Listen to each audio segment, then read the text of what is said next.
Hello, welcome to the State of the Union, or the State of JGX, but the state of the game. I wanted to do this video for a while, but I really wanted to make sure my thoughts were fair, were really good to the game. So I'm just going to be AFKing here if you want to put this in the background, but I'm going to be talking about a wide array of issues, everything from skilling, bossing, game engine, economy, MTX, community, all the good stuff you want to hear about, because I do stay active on the Reddit and a bunch of other things. I tried to hide my stuff here, so no spoilers for the Iron series, the Legacy Iron series, but yeah. And one last disclaimer before I start. I'm going to start on a positive note and end on a positive note. I've played this game for 15 years, and I don't want to be too critical of it. It still has a lot of potential. You know, I see a lot of people logging on, trying it for the first time, doing a bunch of cool things, and yeah, I want to see this game succeed. So I don't want this to you know, put a bad taste in anyone's mouth. So let's go ahead and start off with my first category. Gotcha, Scarab. Skilling. First of all, I have to say, if you've read the new patch notes that were published either yesterday or today or something like that, I'm a little flattered, because if you remember the RuneScape 3 rune crafting, theory crafting episode, a lot of what I had imagined was put into the game. And I don't know if it was inspired by what I wrote, but that's really exciting to hear, and I hope they listen to this, and, you know, anyway. But skilling is amazing in this game. It's the best time to be a skiller. If you wanted to be a level 3 account, it is the absolute best time for you to do so. Especially if you're doing Mainscape, lamps are so abundant that you'll be able to get 120 Slayer just while playing your account, or Dungeoneering if you wanted to rotate the two. But long story short, it wouldn't be a huge issue for you to get some of the skills that are more annoying for skillers to get the way the game's currently played. It's really nice. Quality of life is amazing. Teleports have been better than ever.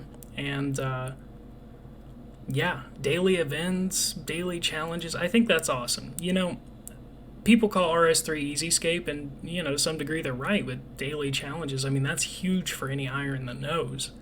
That daily XP and the weekly rewards you get, it's just so good. But I like that. You know, I work a full-time job, and finding time to do some of the more monotonous grinds, or I can pick a skill that I hate and just ignore it a little bit more, you know? And yeah, it kind of warms my heart with JGX, because, I mean, everybody's got a skill they hate, but the point is it kind of lets you pick that with rerolls of daily challenges, with Jack of Trades. So yeah, skilling's in a really good place, and on that note, I'm going to talk about clue scrolls. I love what they've done with clue scrolls. They made it easier with the new Dark Alchemical Onyx update with all that jewelry. I'm all about that. Make it easier. I don't think dyes were ever intended by JGX to be more than maybe $1.5 billion, $2 billion. You know, for the really rare ones. I just think they thought more people would do them, or that they would kind of outpace the price. So it's like, okay, a Lang sword is $1 billion, a T95 sword is $1 billion, so it wouldn't go to 6, right? But when there's supply and demand like there is, that's going to happen. So making clue scrolls just less gatekeeped, I think, is a really good step toward the future, and I'm really appreciative of that, starting this hardcore iron only being, you know, a few months in. But yeah, let's go on to bossing, because bossing is a near and dear thing to my heart, and I do it in Legacy, so it's much harder than it needs to be. I have done EOC, love EOC for a lot of reasons, but it's just so taxing. And when I play, and I know this is going to sound weird to people, and you don't have to agree, but when I play a third-person perspective, I like third-person mechanics, not first-person input. And for some people, that may be confusing, but it's like GTA, I play differently than I would Call of Duty. One's an extremely strenuous process, and I cannot imagine playing Call of Duty in third person, and I think that's a lot of why Battlefield didn't do as good as it should have, is because it feels unnatural to me. But I love Legacy in the game, pushed it to a lot of boundaries. There's still 2 bosses that you can't do exclusively in Legacy. You need 1 player in EOC and Solak for P4 and the stun, and you need somebody to help you with Zuck, unless you do death touch darts. But the point is, if you do death touch darts on all the minions, you won't get the 1 kill count you need for Reaper Crew, which is huge. So, there's a little bit of gatekeeped content from Legacy that I'd like to see, fixed. Nothing too crazy, nothing like catering to Legacy. I think that's silly because it's such a small part of the player base, but I'd like to see the game playable in every mode, I think that's a good bare minimum. There is something with bossing that concerns me, though. In the last couple years, we've heard thing after thing after thing about, this player abused the ED3 bug and got, a 4-day ban, 5-day ban, or 1 week, 2 weeks. It's like, when you take billions of GP unnaturally from the game, and I can understand their reasoning even, like, okay, so this is not a Reddit comment anywhere, as far as I know, but nobody took this line of questioning, okay? Ambassador's not easy to kill. Yes, you can skip to the end of the dungeon, but they still have to kill Ambassador. So, yes, they abused a bug, but it wasn't so egregious. It didn't require so little, you know what I mean? So, like, they had to go learn this boss, have the gear, have the consistency, to abuse this bug worth any real means. And I understand that to some degree, but I don't. If somebody uses 3 actions per 1 click on an auto hotkey, you wouldn't hesitate to ban them. Are they still a good RuneScape player? Most often the people that cheat are good players. They're just not the best, and they need a cheat to get better. So I think Jagex, they kind of changed on that.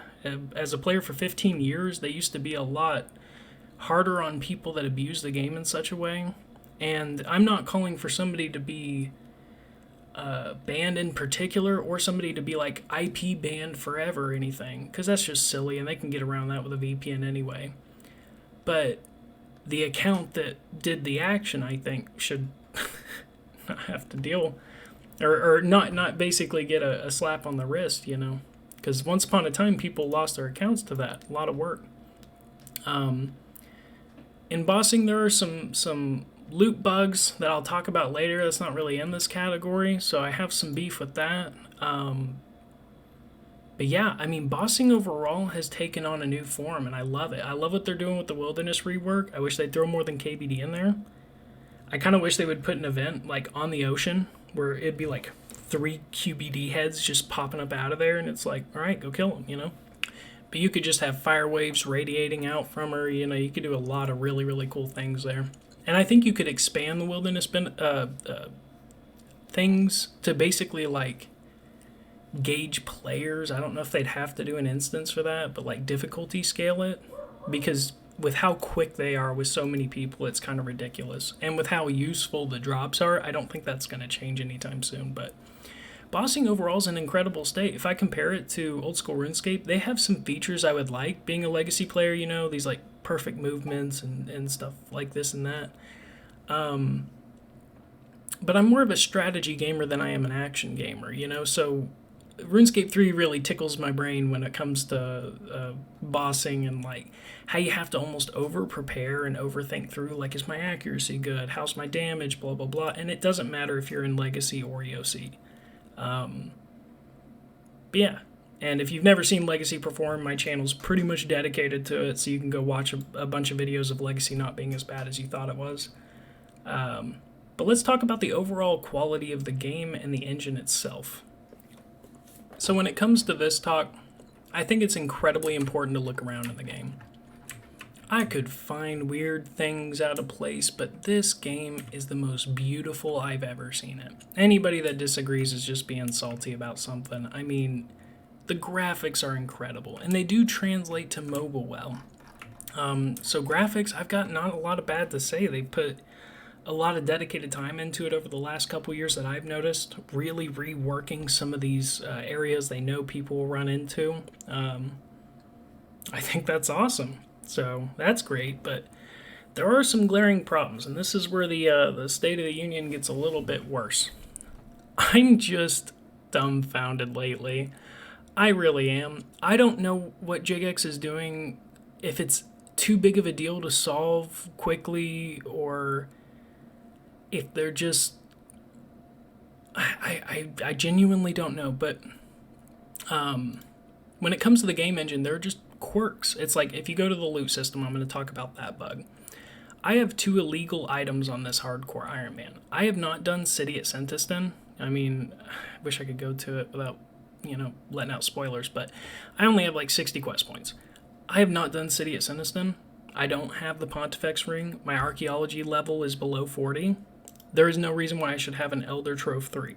And I do. I have tradable resonant anima core as well. This is just one facet of it. And I was ranting to somebody I knew the other day at war. Oh, it was RS Savage. He runs a YouTube channel, by the way. Go check him out. But I was ranting to RS Savage the other day, and I mean, it was just scathing because I don't know how to write all that I've seen up. I've reported this bug in 8 different ways. I'm kind of exaggerating, so if a mod does watch this, I know I'm exaggerating. But I just went on a huge grind. Like, when I say huge, I mean I have a full-time job, so I literally did nothing all weekend except for do our Glacior 5 mechanic to grind out the scripture win. I didn't get one. And let's put it this way, the looting system is so bad with group loot that I have no idea if that's a bug or not. And speaking of bugs, RS Savage, you can do it in the wild if you don't opt into PvP, but if you do opt in, then change your res to default one. So technically, and this is another bug I was going to talk about, technically this is the invisible bug done in the wilderness. Now, yes, you don't do it with PvP enabled, apparently. He said he tested that, so yeah, great. You can't kill people invisible, but you can literally be invisible across the game. That's a problem. That's a big problem. And I'm going to show a clip of it here in the background of him actually doing it. Is it really that big a deal? I don't know, but this game is so dysfunctional that I don't even know if, like, when I go to a boss, am I insured to get loot? It was the same thing after the player lockout that happened a year or 2 ago, something like that. I had a good friend of me, Kyle Flips, and he lost his main for months. And I mean, anything that they gave him at that point just felt like a huge slap to the face. It's like somebody coming in, robbing your home, and then like returning everything and trying to buy you dinner afterwards. And it's like, brother, I want nothing from you right now. And that's what they don't understand. I mean, they do. They really tried to make up for it, and the Guardian's Gift was no joke, so I don't want to play that down. But it just feels like too little too late, and it feels like we're heading toward that again, and I hope it doesn't get to that point. Because they fucked up FSW, where a smuggle was allowed, and that's a problem. And then they literally recreated the same problem in the old school team.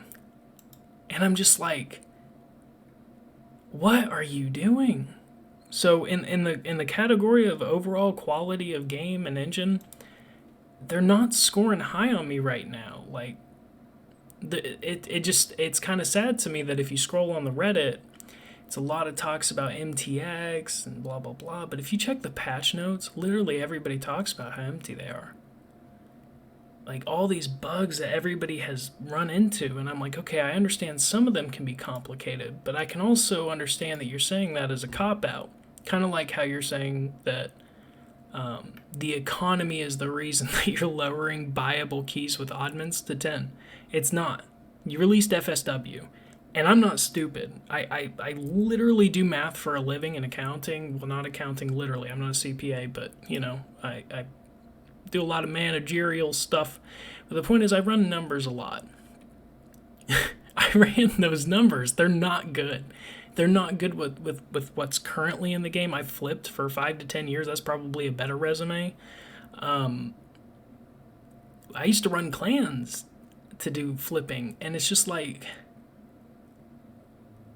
I don't know how they thought that wouldn't ruin the economy. And then they remove 60 buyable keys for the economy. Now they're correct. It is better for the economy, but it seems like a little bit of a scapegoat. And when you can buy, I think the number is $50,000 worth of keys a day, or is $5,000 worth of keys per day. That's like the limit. We quickly see that this isn't about the RuneScape economy. You know, if you could put up a dollar sign enough to absolutely ruin it, well, that's what happens to countries like Russia's economy. You have a bunch of super rich people that take advantage of a system and flood it with artificial growth, with decay in real world that costs you in your economy. And they said they had an economy expert come in, and I'm just like, did you just get one? Like, did you not get another opinion? Like, because people have different opinions, you know? And I'm sure that dude's smarter than me, because, I mean, I'm literally sitting here talking about my flipping experience as a resume, but the reality is, if it's got a tangible effect, you can't expect your players not to notice it, you know? And so I don't like how they on the Reddit seem to pawn off these not only graphical bugs, but very mechanical bugs like the loot bug, and that's much more complicated than I let on in this video. If there's a suggestion to do a full video on all the loot problems that I have documented in video, I will, but it's broad enough for me to say it's pretty egregious, and we're sitting here talking about a new cosmetic, and it's like, dude, people want to play your game, and they can't in certain ways, so. Yeah, and that actually brings me on to the economy. There's a reason I went to hardcore Iron Man, and it's not because I'm salty about people getting more money. It's when you realize that when you log on, you can get 20 mil here and there. 30 mil, 40 mil. There's no incentive to push yourself to higher limits because inevitably it will come. And to some degree, I'm okay with a, pardon me for the phrase, but a social safety net like that. To some degree, I'm okay with that. But when you get down to it, I mean, if anybody's grinded for a frozen core of Lang, right? You got paid one bill for all that work you put in. Was it worth it? And that's what's crazy, is we've got one bill drops that when you finally get it, because they're so incredibly rare, it just doesn't feel as worth it. And after doing this on alts and doing this on this account for long enough, I've come to the decision that I want to do Iron Man. Hardcore Iron Man doesn't matter much to me. I'm just trying to survive as long as I can, but Iron Man in general, you know, I like the idea of what I have is what I have, and, you know, it means something. It made an actual improvement, or it didn't, or I disassembled it. But the point is, it means more than it does in the world of economy in RuneScape. They have absolutely tanked it. And if you need evidence of this, bonds are really, really good staples to how much GP has lost its value. And if you look at the price of a rising bond, I mean, there were times, I remember when bonds were 5 mil a piece, when they were $5 a piece as well, and you would buy it thinking $1 a mil. And at the time, GP was like 40 cents a mil on the street. So a lot of people were like, you know what, I'll pay it to be legit. And that's where it started. Now look at it now. 70 mil, 75 mil. How much inflation? Because that's why things are unattainable for certain players, but a lot of what's unattainable is not, you know, not very useful anyway. But that's going to bring me on to MTX. I think MTX is a staple in the economy, so I'm going to make my own section for it here. It's just egregious. Now, I want to give credit where credit is due. They made the purple Halloween mask 0.2% instead of 0.05% like the green Santa hat. Okay. And then they made a Halloween oddments item called the Wraith Token available for 50,000 Halloween oddments. If you buy 60 keys a day with your oddments since the very beginning of this event, you should be able to land you one. I like guaranteed stuff. That's very good. Big F on Jagex for being so tone deaf that you didn't let Irons access this at all. Do I care about the money? No. But you could have done a gift wrap thing like you did with the Santa hat. You could have done so many other ways to give access besides just locking a seasonal item behind MTX. And they kind of did that with the green Santa hat, but it was earnable. That's what a lot of people don't understand. It was earnable. You could get enough wrapping paper. If you did enough skilling, especially when they doubled the wrapping paper, you could get a green Santa hat on an iron. But as far as I know, this is the first time in history that I know, unless you're talking walk override tokens, stuff like that, but like the item being completely unavailable through gameplay, that's scary for me. I've been playing for 15 years and never seen anything like that. It changes the game completely, and I know they wanted to devalue these rares, and they have the right idea with making it more common so more people could enjoy it. But, wow. Just, wow. I mean, you alienated a significant part of your community, and I'm not going to say Iron Men rule the world or anything. Not even close. Obviously, if you're still buying stuff on GE, some other main's making it, you know? But an entire part of your player base is excluded. I mean, I don't know if that's oversight or if it's just raw greed, but it feels intentional. And as a really devoted player, it hurts me to see a game like this do this to itself. You prided yourself on the players. You prided yourself on the gameplay. You once prided yourself on not being pay to win. And you made damn sure that happened. I remember Botany Bay being released. I celebrated it with everyone, even though I was a degenerate. And I've done it before, a decade ago, on all accounts. But when it came, I accepted the change as I did Het's Oasis in the Duel Arena. Look back on my YouTube, you'll see billions won. My first 7 billion on Odie was won through gambling and a Martingale 5-tiered system. I'm a degenerate. If you allow me the option, I'm going to do it. And a lot of other people will too. But the point is, they can create a system of success and they can derive something good out of it, or they can burn it all to the ground with a really greedy system. And that's just my end on MTX. I don't have many nice things to say about it, and JGX, I really hope you realize there's a cap to this, you know? And even me as a hardcore Iron Man who barely interacts with it anymore hears it from his friends so goddamn often that I'm putting it in my video like this. So please don't burn your game to the ground. Now I'm going to end on lighter notes. The quests have been amazing. The quests throughout the game are beautiful, interactive. There are times where I feel like they left some comedy out, but I almost am glad that they did. I don't think they could pull off an Avengers-style thing with that as well, you know? With it being an RPG, you kind of need the epic to hold its ground, especially with all the puzzles and things you have to do in some of the more interesting Grandmaster quests. But if you're a new player considering RuneScape, yeah, the quests are incredible. You know, I'm having to do them all again, and there are some that they've reworked, and I'm like, oh, okay, I can take this. And with lodestones being in the game in RS3 as opposed to old school RS, things like running around aren't near as bad as they used to be. So yeah, a lot of the stuff just feels more doable. All that being said, RuneScape is a great game to play.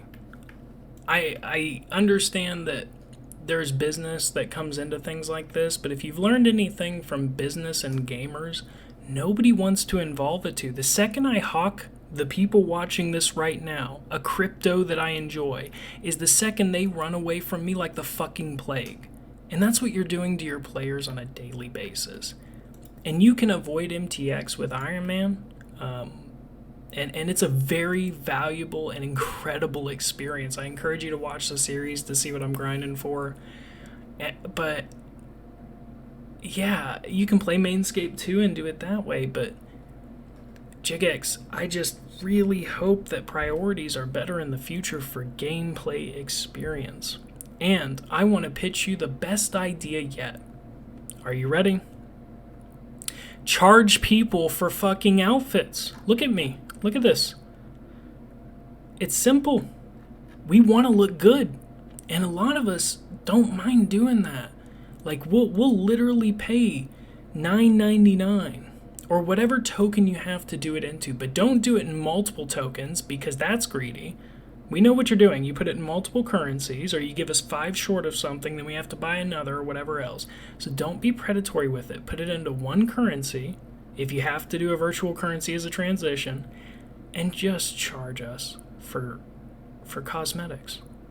It's that simple. If you want to monetize the game, let somebody buy $300 worth of outfits because they want to. Let them buy a house skin for their player-owned house as a new update if they want to. Let them be allowed to put boss pets in their house for I don't know, that's actual game, but like overrides, cosmetic overrides is my point. It's okay to charge for those. You have a vanilla game that's absolutely incredible. And if the worry here is monetization and keeping the Carlisle group happy, please consider just being more fucking direct about it. Because your audience is teenagers and young adults.